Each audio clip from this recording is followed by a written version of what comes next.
What it do, YouTube? Marker 5, the ball 5. And I know you're watching this thinking, why is it formatted this way?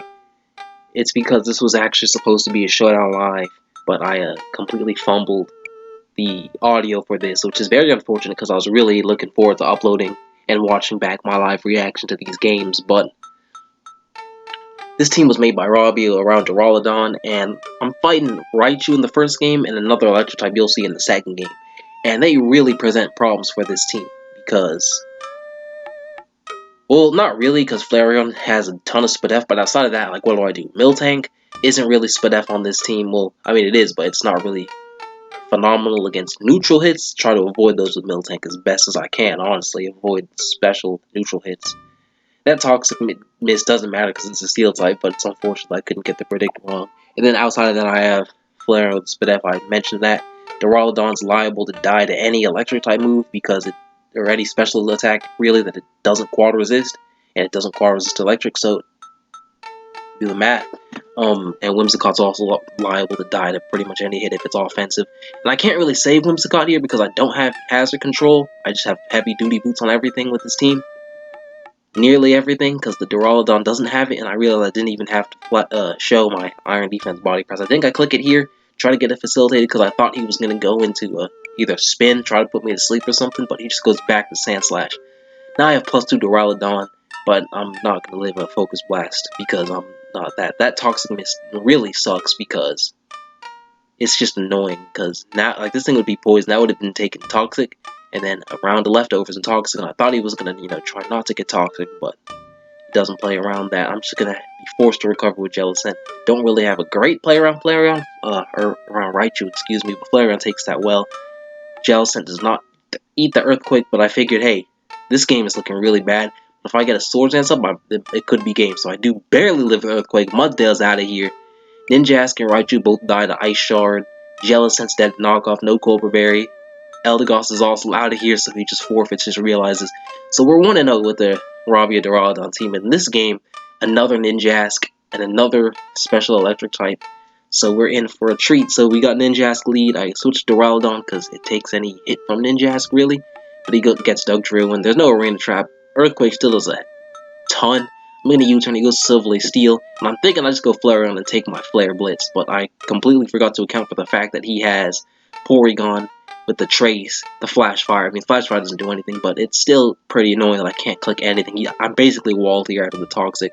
I get a Wish up in the air. Maybe I can get Whimsicott back to full health, and I considered it. I thought a little bit more before I did that. He goes to Duraludon, so I can't. But I can get Jellicent in, take the...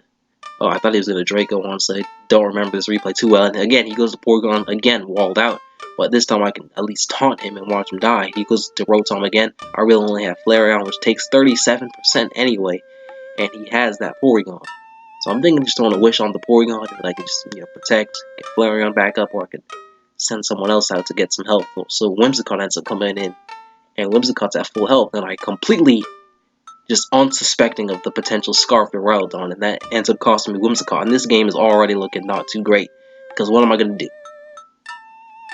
Whimsicott's really the best thing I had to switch into Dugtrio, to be honest with you, and it just died. That Toxic Miss is huge because I don't really have anything that can heal, but he lets Dugtrio take the big hit to get the Toxic off. I don't know if I would take that trade or not, but I'm going to get my rocks up here.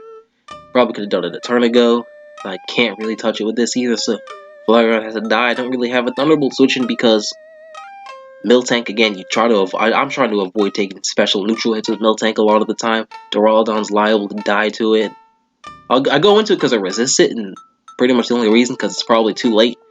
It's too late to set up with a Sneasel at the moment, so that's why I go to Duraludon here, but because Sneasel, if I Swords Dance, need Thunderbolts, and even then, what do I do? Duraludon's at full health and he's Scarf, so I just go to Jellicent, eat these Dracos up all day, but I don't have a Thunderbolt switch, and that crit is, I don't know if it mattered or not. Probably not if he specs, maybe not if he specs, I should say, not probably not. He goes to Porygon, I figured I'm just gonna get this Iron Defense.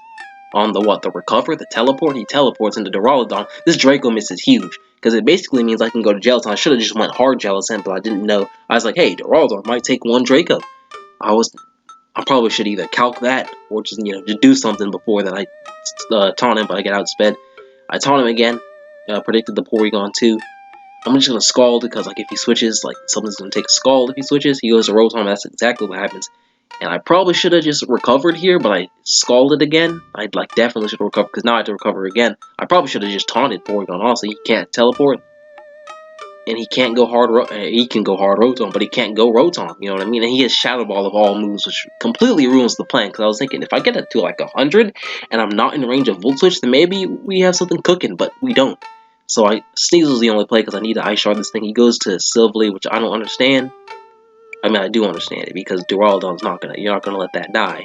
And he goes to his Duraludon. I think the only play is to let Duraludon just die. Just let it die so that Sneasel can sit up. But he locks himself into Draco. That's exactly what happens. Sneasel takes 55, and Sneasel just gets the clean sweep, finishes the game, and I look like a legend. Sneasel just doing work for your boy right there. Sneasel clutching up. I thought the game was over. That Draco miss ended up being huge because it got me the body press damage to put Duraludon on the Ice Shard range. Just came back, but that sucked. But we still got the clutch comeback. Sneasel ended up coming through for us, and that will be the video. Thank you for watching. See you in the next one. Peace.